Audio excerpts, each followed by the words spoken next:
إن الحمد لله نحمده ونستعينه ونستغفره ونعوذ بالله من شرور أنفسنا ومن سيئات أعمالنا ما يهده الله فلا مضل له ومن يضلل فلا هادي له أشهد أن لا إله إلا الله ولا شريك له وأشهد أن محمدا عبده ورسوله اللهم صل على محمد وأزواجه وذريته كما صليت على إبراهيم وعلى آل إبراهيم إنك حميد مجيد وبارك على محمد وأزواجه وذريته كما باركت على إبراهيم وعلى آل إبراهيم إنك حميد مجيد رب اشرح لي صدري ويسر لي أمري واحلل عقدة من لساني يفقهوا قولي أما بعد.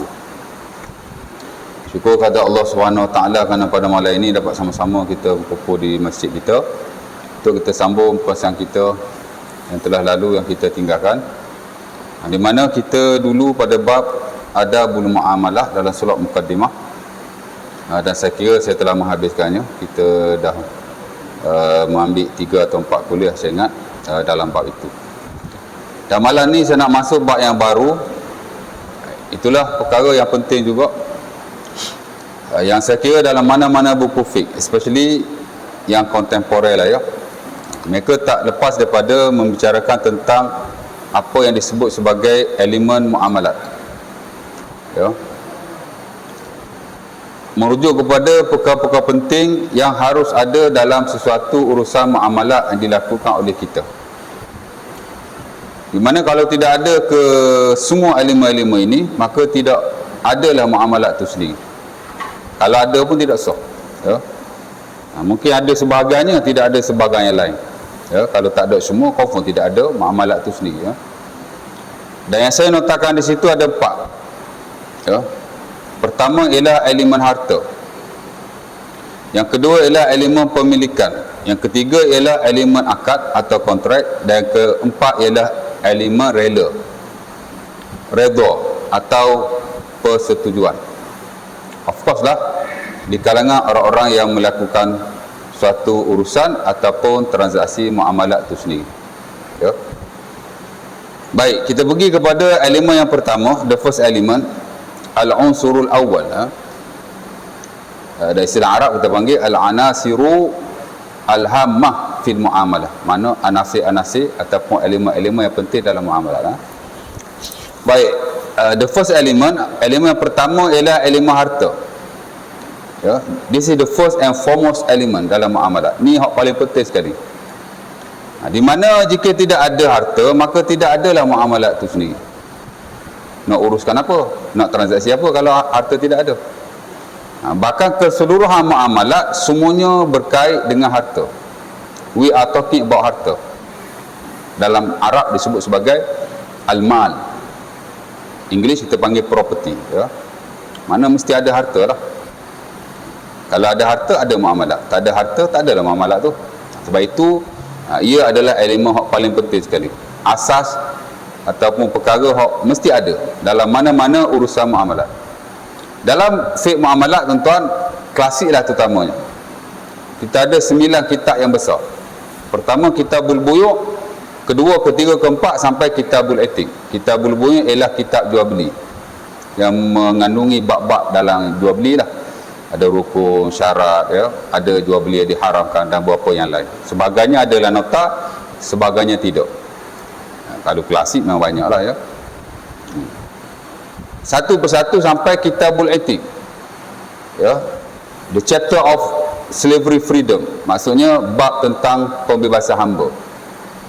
Kita tak akan dapati bab itu dalam buku muamalat kontemporer semasa, tak ada lah. Pasal sekarang mana ada hamba. Tapi kalau muamalat klasik memang ada.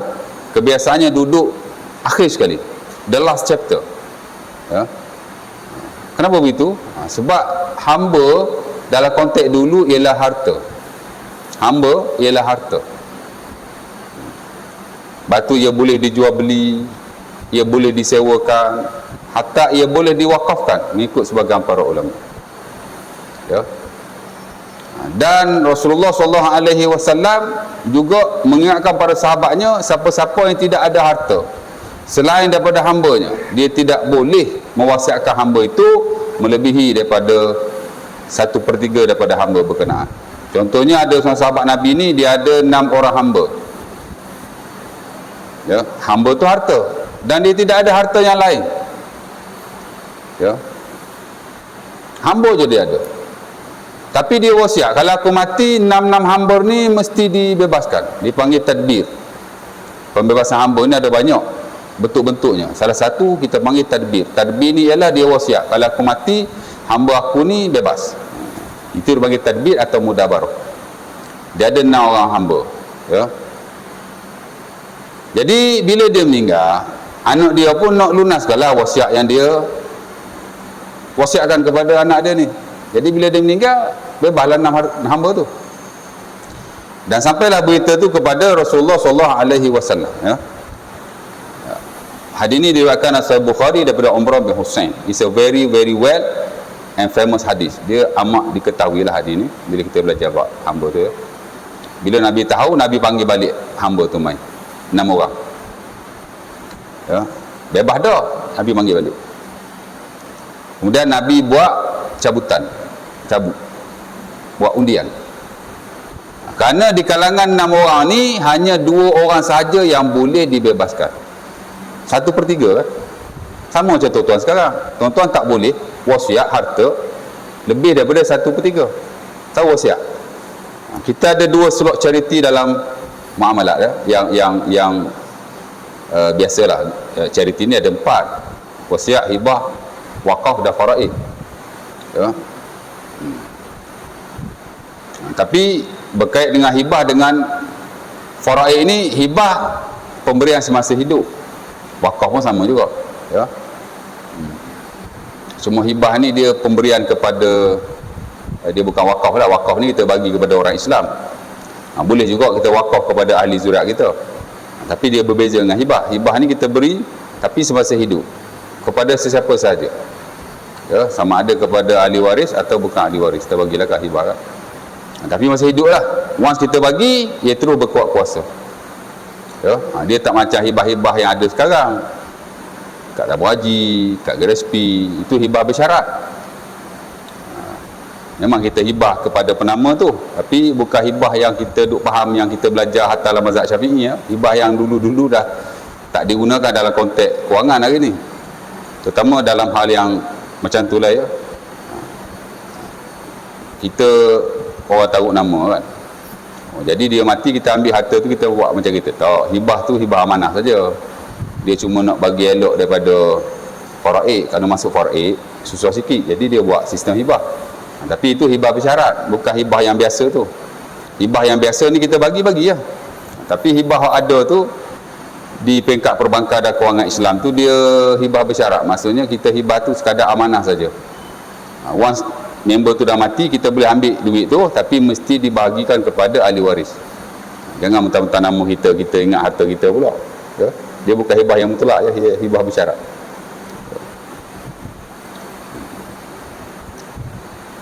Tapi kalau hibah yang betul, dia hibah lah, ya, masa hidup. Satu lagi wasiat. Wasiat ni lepas mati baru dia berkuasa, ya. Macam hibah bersyarat sekarang ni, tuan-tuan mati baru berkuat kuasa, dia lebih kurang wasiat juga. Tapi dia bukan wasiat, dia hibah, pemberian bersyarat. Dia hanya satu bentuk amanah saja untuk nak mengelak dari faraid. Dia panggil apa, satu pengubah suayang lah kepada hibah yang ada. Tapi ada slot juga, tapi bukan dalam mazhab Syafi'i, dia mazhab Maliki. Dia benar hibah-hibah seumpama itu. Kalau mazhab Syafi'i, hibah-hibah lah, dia tak ada syarat-syarat. Hibah bersyarat ni tidak sah, ya. Tapi segelintir ulama dia membenarkan hibah-hibah bersyarat seumpama itu, ya. Mak bagi tanah ni kat awak, tapi awak tak boleh jual. Boleh hari ni, tapi kena ada hitam putih lah, cakap mulut dia ada. Pergi jumpa lawyer syar'i, cakap saya nak buat hibah bersyarat kepada fulan bin fulan, apa syarat-syaratnya, boleh. Dan konteks kewangan semasa dibolehkan. Tapi kalau tuan-tuan buka buku mazhab Syafi'i, terutama yang lama-lama, tak boleh lah, tidak sah, malah haram, ya. Baik, nak cerita wasiat kan. Wasiat boleh, tapi dia berkuat kuasa selepas mati, dan dia tak boleh lebih daripada 1/3. Hibah tak apa, tuan-tuan nak hibah semua harta tuan-tuan, okey je. Tapi kalau wasiat tak boleh, dia tak boleh lebih daripada 1/3, ya. Sama juga dengan hamba tu. Jadi Nabi pun panggil. Bila Nabi panggil, Nabi buat cabutan. Kerana di kalangan 6 orang ni hanya boleh 2 sahaja dibebaskan, 4 lagi mesti pergi kepada waris. Cabut lah. cabut-cabut, hak mana hak naik tu, bebas. Ya. Fa'ataqa isnaini wa araqa arba'an wa qala fihi qawlan syadida. Kata Umar bin Husain, Nabi buat cabutan tu, dapatlah 2 orang bebas, 4 lagi diberi kepada waris. Jadi hamba jugalah. Dan Nabi memberi peringatan yang amat keras sekali. Kenapa? Kerana hamba itu harta. Ya. Jadi dalam mana-mana bab dalam muamalat, dia punya elemen number 1 ialah harta. Sama ada hak bersifat komersial, jual beli, berniaga, pelaburan dan seumpamanya, ataupun yang bersifat charity macam wasiat, hibah dan seumpamanya, semua bercakap tentang harta. Subjek dan topik utama dia harta lah. Baik. Jadi itu elemen terpenting sekali. Hatta Allah Subhanahu Wa Taala dalam Quran, kalau tuan-tuan boleh buka lah, banyak Allah Taala sebut tentang harta. Kalau kita baca dalam buku-buku jena-jena dari risalah yang ditulis oleh para ulama, especially yang sekarang lah ya, pelajar-pelajar ada buat tesis dan seumpamanya, perkataan harta dalam Quran setelah lima selidik kaji, tak kurang daripada 86 kali. Banyaklah. Hatta kalau tuan-tuan baca Quran, tuan-tuan akan berjumpa dengan perkataan al-mal atau al-amwal. Al-mal atau al-amwal. Al-mal makna harta, al-amwal maknanya harta-harta.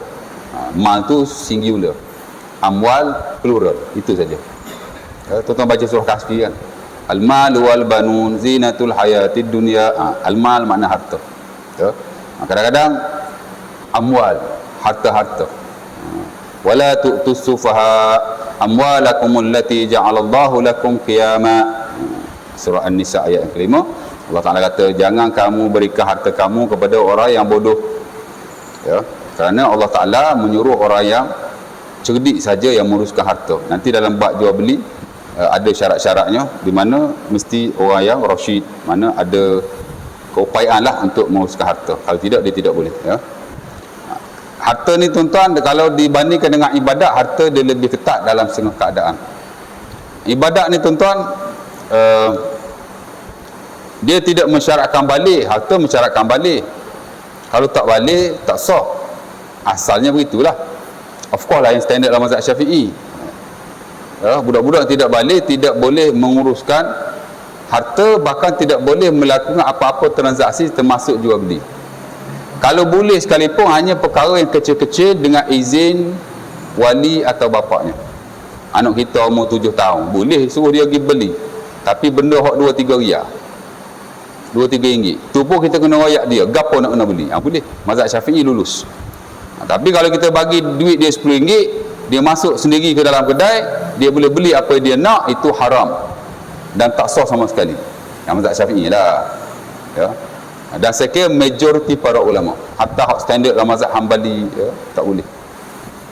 Kalau kita guna pakar, ya, hukum yang lama ke dalam muamalat yang ada hari ni, rosak lah. Ataupun akan menyusahkan. Anak tuan-tuan pergi sekolah tak boleh buat duit.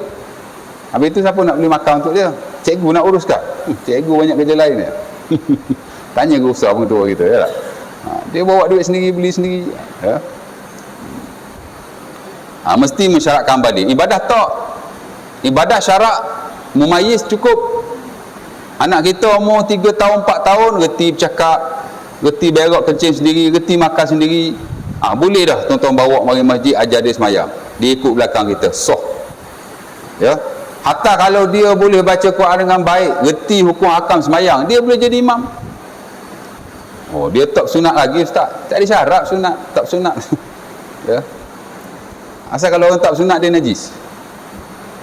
Ya. Kalau orang sunat tu, kalau orang tak sunat tu najis, awal-awal lagi dia dah tak boleh masuk masjid. Tapi boleh dia masuk masjid. Adalah fatwa-fatwa tertentu yang agak strict dalam bab ni, tapi dia tak dirujuk dan diguna pakai dalam konteks fiqh yang lebih progresif. Kita tak guna pakai pendapat-pendapat yang macam tu. Ya. Kita nak very solid one. Dan of course yang disokong oleh majoriti para ulama. Dan yang praktikal. Ya. Mumayyiz adalah syarat kepada ibadah. Sepakat para ulama. Kalau tak sepakat pun majoriti. Tapi kalau muamalat dia kena balik. Ya. Ibadah tuan-tuan, dia hanya mensyaratkan akal. Asal dia tak gila saja, dia sah semayang. Anak member tu syndrome Down, dia tak gila, tapi dia boleh fikirlah sikit sebanyak, sebab syndrome Down dia ada level-level dia. Dia ibadah sah, dia boleh semayang, kerana semayang ni hanya mensyaratkan berakal, yang tak boleh gila saja. Tapi kalau harta, muamalat, kewangan, berakal saja tak cukup, dia kena rasyid. Rasyid ni makna dia ada keupayaan untuk menguruskan harta dengan baik dan melakukan transaksi. Ya, dia mesti bijak. Bukan kata gila, bodoh-bodoh sikit pun tak boleh. Dan itu disebut oleh Allah Ta'ala dalam ayat saya baca tadi. Allah Ta'ala kata, wala tu'tus sufaha amwalakumul lati ja'alallahu lakum qiyamah. Jangan kamu beri harta kamu kepada as-sufaha. As-sufaha ni mana orang yang bukan gila, bodoh. Ada safaha, ada safah, mana dia ada tak betul sikit, tak bijak. Dia mesti orang yang rasyid. Rasyid ni makna dia boleh gunakan wang dengan baik. Ya. La yunfiqu fima la faidata fihi wala muharram. Kata para ulama, perlu kepada akal yang baik sehingga dia tidak membeli atau menggunakan wang pada perkara yang tidak berfaedah. Itu masalah anak-anak kita bagi duit RM10, dia masuk dalam pasar raya atau kedai, dia beli jajan yang tak berfaedah apa gitu gini. Ada keburukannya juga. Budak-budak kalau diberi kebebasan untuk bermuamalat ni, sebab tu walaupun kita ambil fatwa semasa budak-budak sah jual beli, tapi sikit sebanyak kita kena follow up juga, tengok juga, kawal juga pembelian dia tu macam mana. Kalau benda yang tidak berfaedah, walaupun jual belinya sah, tapi sebaik-baiknya kita elakkan, kontrol sikit, kawal sikit, tengok dia beli tu apa benda. Ya, kalau ikut mazhab Syafi'i langsung tak boleh beli budak-budak macam ni. Ya, jadi cerita dia macam tu lah. Ya. Jadi mesti rasyid, sehingga dia tidak membeli dalam perkara yang tidak berfaedah ataupun dalam perkara yang haram.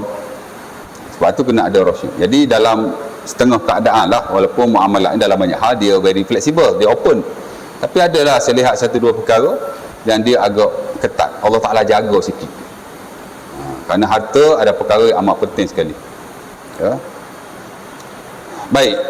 Jadi tuan-tuan boleh lihat lah, Allah Ta'ala sebut dalam surah tu An-Nisa ayat 5, dan banyak lagi surah-surah yang lain. Dah kata 86 kali Allah Ta'ala sebut. Ya, saya pun tidak hafal semua, cuma adalah ayat-ayat penting yang disebut oleh Allah Ta'ala, yang dimasukkan oleh para ulama dalam buku fiqh, yang kita ingatlah bila melibatkan hukum tertentu. Ya.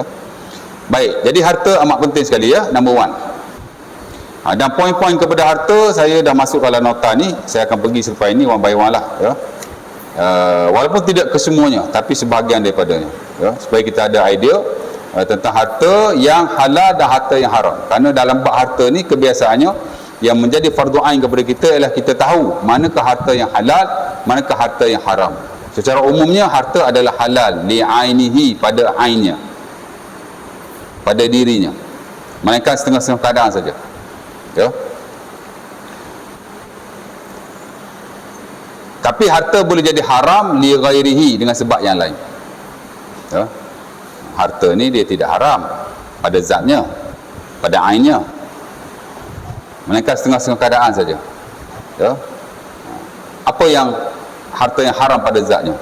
Alat muzik haram pada zatnya. Dululah.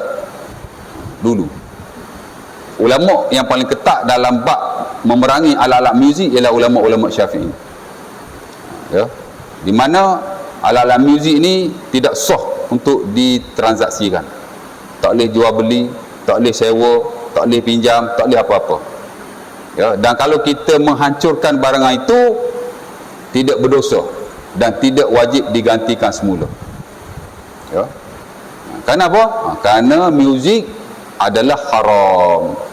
Awak nyanyi benda baik ke? Awak tak nyanyi benda baik, awak nyanyi benda baik ke? Awak nyanyi benda baik ke? Awak nyanyi benda tak baik ke? Nasyid ke, rock ke, asal muzik saja. All are prohibited, semua tak boleh. Dan saya ingat, saya bukan mazhab Syafi'i saja, majoriti para ulama melarangnya. Ya. Hanya beberapa individu saja yang membenarkan di atas dasar-dasar tertentu. Ya. Jadi alat muzik tak boleh ditransaksikan. Ya. Itu haram li ainihi, zat dia itu haram. Dia tidak najis tapi haram. Ada haram tapi dia najis, seperti bangkai.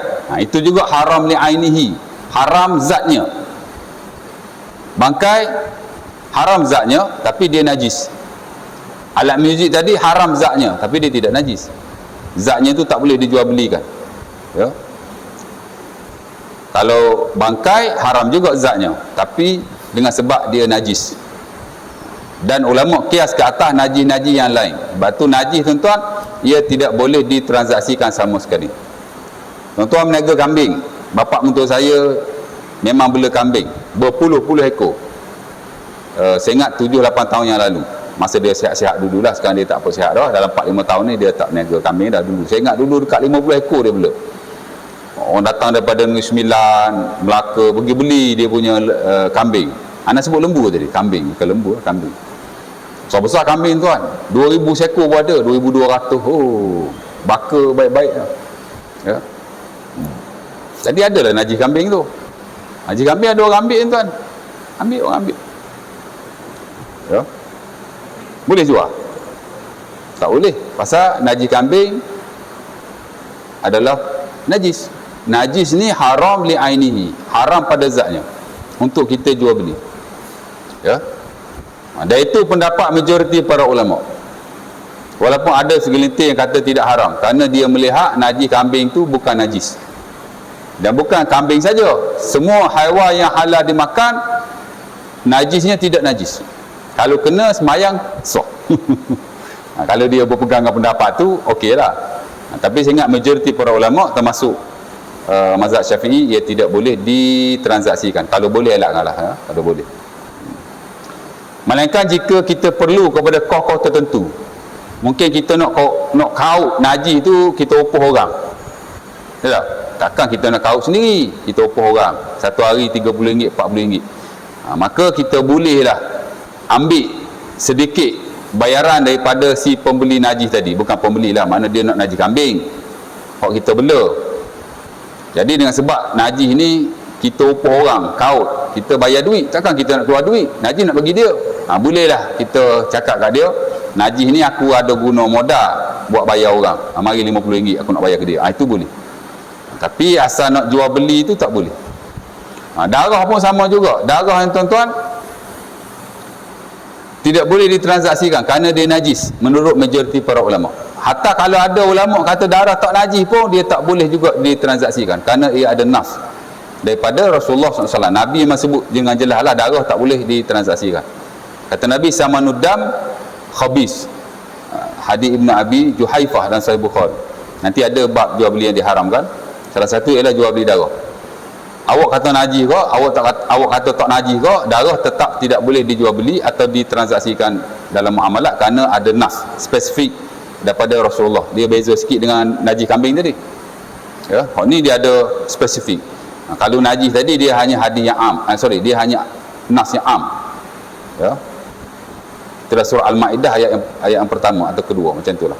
Tapi kalau darah memang tak boleh. Pasal Nabi kata harga darah ini adalah berdosa. Jadi tak boleh lah.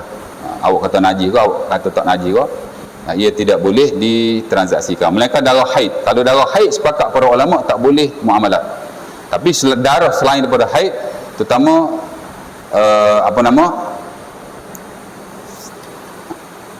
darah selain daripada haid, terutama darah-darah yang halal dimakan lah, darah kambing, darah lembu. Ulama khilaf tu najis ke tak najis. Kalau ikut fatwa Qardawi, dia kata tidak najis. Tak kisahlah ulama nak kata najis ke, nak kata tak najis ke, itu pendapat dia berdasar pada pandangan masing-masing, perspektif masing-masing. Tapi jual beli memang tidak boleh. Ya, itu disebut haram li'ainihi. Zat dia tu haram. Lagi anjing, babi ataupun yang beranak daripada kedua-duanya. Ya, tak boleh juga kerana dia haram li'ainihi.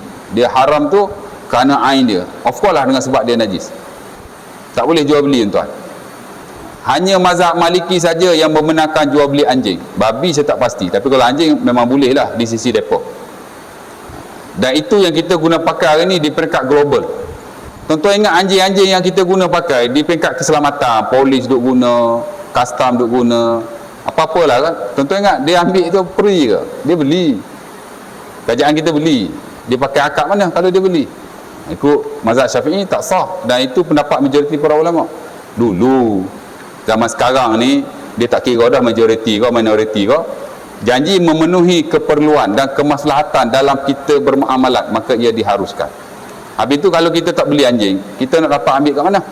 Anjing perlu, betul tak? Untuk keselamatan, security dalam banyak hal. Jadi mau tidak mau kita kena ambil pendapat ulama yang kata jual beli anjing harus untuk hajat, tapi mungkinlah kepada pihak-pihak tertentu. Kita tak boleh lah pasal kita nak beli buat apa, melainkan kalau tuan-tuan beli anjing tu untuk security. Tapi kita hari ni boleh guna benda lain, tak payahlah guna anjing, ya tak? Ya. Itu haram li aini lah ya. Satu lagi dia panggil haram li ghairihi. Haram dia ni bukan sebab zat dia tu, macam najis, darah, ya, apa lagi tadi, anjing, nampak? Tapi haram dengan sebab-sebab yang lain lah, ya. Baik, harta penting sekali ya, insyaAllah. Yang kedua ialah elemen pemilikan. Kalau harta ni tuan-tuan, ia adalah objek muamalat, ya. Adapun elemen yang kedua, pemilikan, ialah objektif kepada muamalat. Di mana kalau tidak ada pemilikan, tidak ada muamalat. Macam harta tadi, kalau tak ada harta, kita nak muamalat apa? Apa yang kita nak jual belikan? Apa yang kita nak transaksikan? Pemilikan pun sama juga. Kenapa kita jual beli? Untuk kita memiliki harta itu, betul tak? Ada ke orang beli barang, bayar duit, barang tak ambil? Ada? Tak apalah awak simpanlah barang ni, saya bukan nak pun barang ni, saya nak bagi duit saja je kat awak. Tak ada orang buat, orang gila je buat macam tu.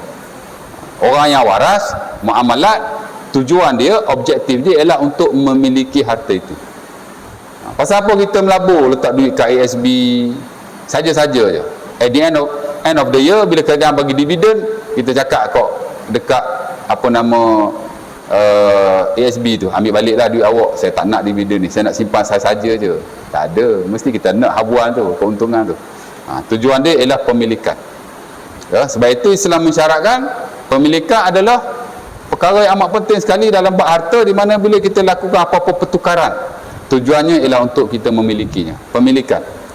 Dan of course lah, nanti kita akan masuk dalam syarat-syarat muamalah, khusus jual beli dan hak lain jugalah, ya. Pemilikan adalah syarat di mana kita tak boleh jual benda yang kita tidak miliki, aka kita jual barang orang lain tanpa persetujuan daripada dia, tidak boleh, ya.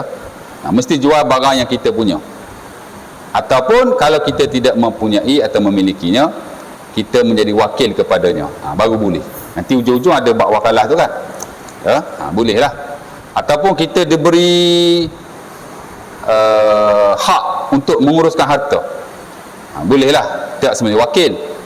Kerana dalam syarak ni ada 4 jenis orang yang menguruskan harta orang lain. Pertama, wakil lah, wakil, al-wakil. Ada bab khas, dia panggil wakalah, di mana bila kita melantik seseorang untuk menguruskan harta kita, boleh.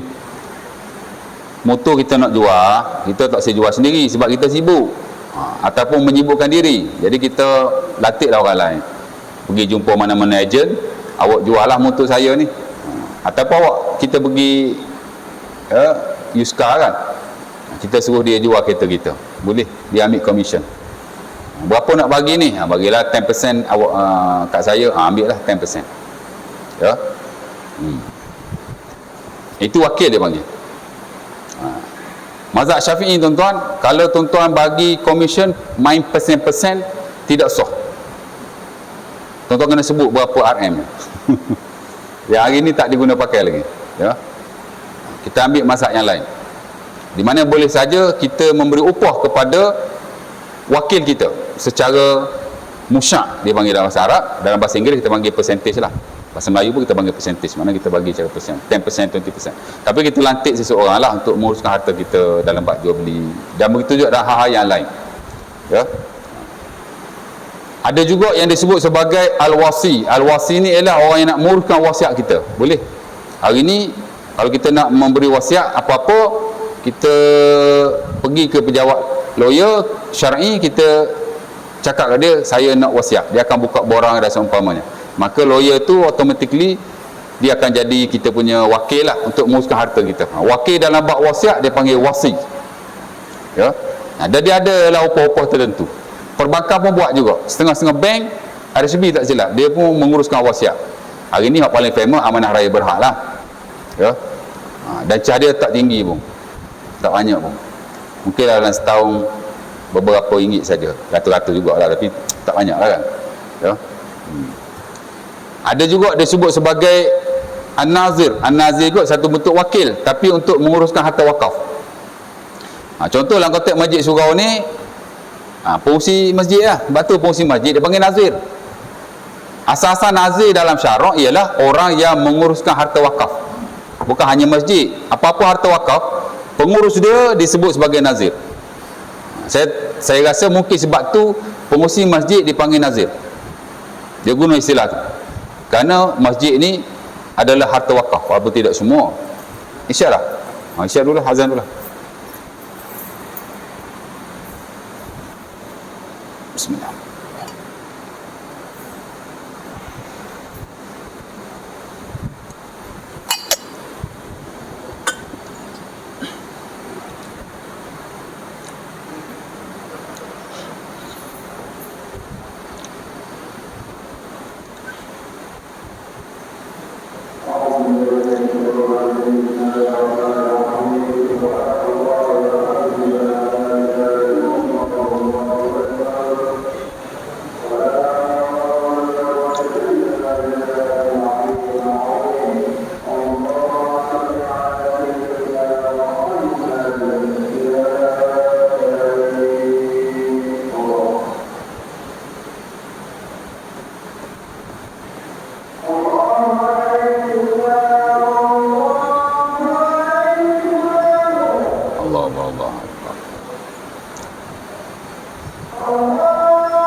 Allahu Akbar.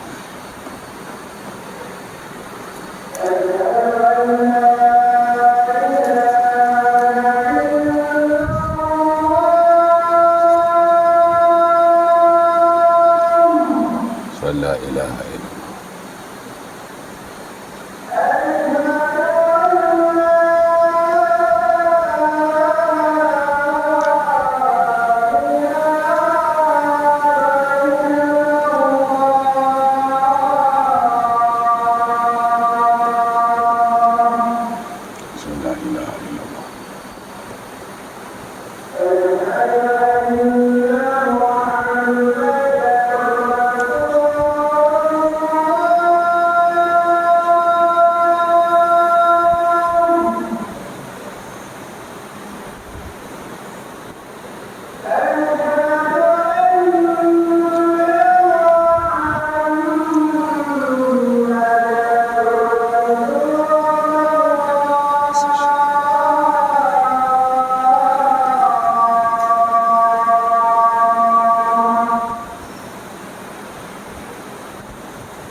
Okey, baik.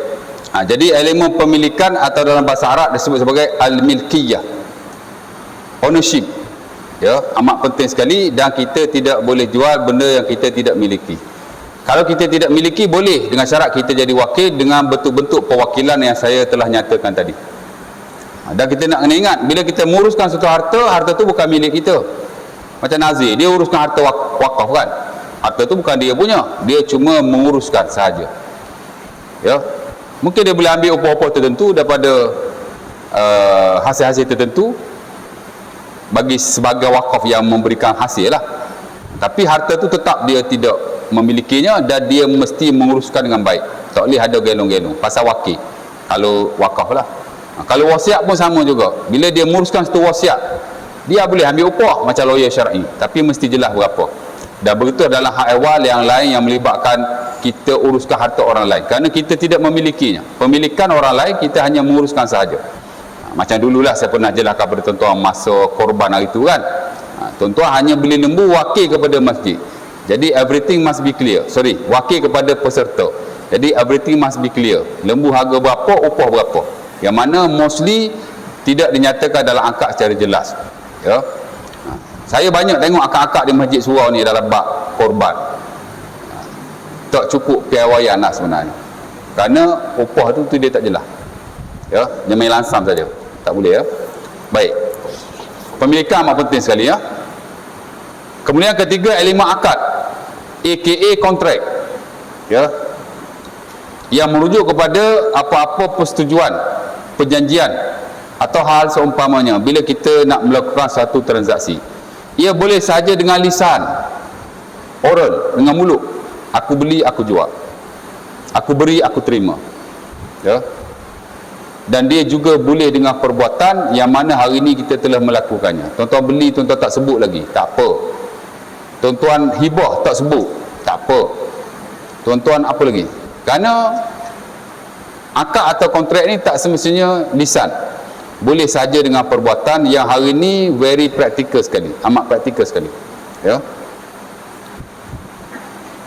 Baru ni di masjid saya ada seorang tu, dia datanglah ganti ustaz mana entah. Dia cerita pasal faraid. Dia cerita pasal hibah. Di mana katanya hibah ni kita mesti lafaz dengan mulut lah. Kalau kita lafaz, kalau kita hibah ke anak kita, tak cakap aku hibah ke awak ataupun abah hibah ke awak, dia pun tak cakap aku terima, tak ada ijab qabul katanya. Dan hibah itu tidak sah. Kalau awak tukar nama sekalipun, ia mesti dibahagi secara faraid. Ya. Dia rujuk kitab Iqna'. Kitab Iqna' tu tahun bila? Ratus-ratus tahun dulu. Betul tapi tak tepat. Jual beli pun tak perlu lafaz lagi.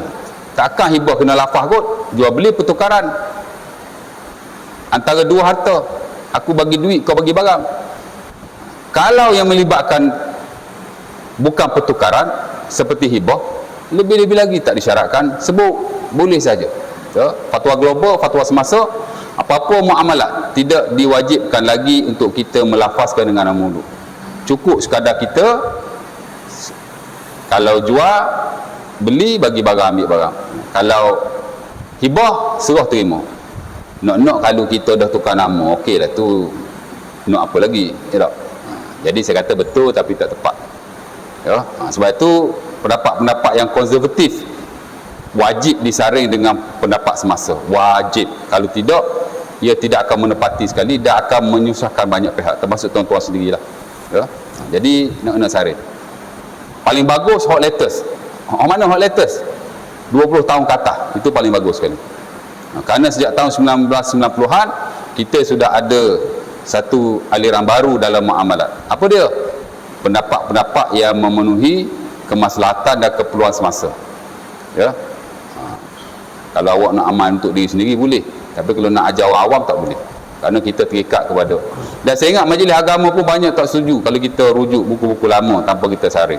Kerana majlis agama tuan-tuan, sama ada hak melibatkan benda-benda macam hibah, wasiat, of course lah kalau melibatkan zakat. Semua fatwa semasa yang saya kata, boleh kata sebahagian besar bukan Syafi'i lagi, tapi daripada mazhab-mazhab yang lain. Ya, untuk orang kata apa, kemaslahatan masa kini. Itu penting. Jadi akad ni penting tuan. Dan dia amat mudah sekali. Dia tak ada susah-susah. Janji kita setuju, akad lah tu. Aku bagi, kau ambil. That's it.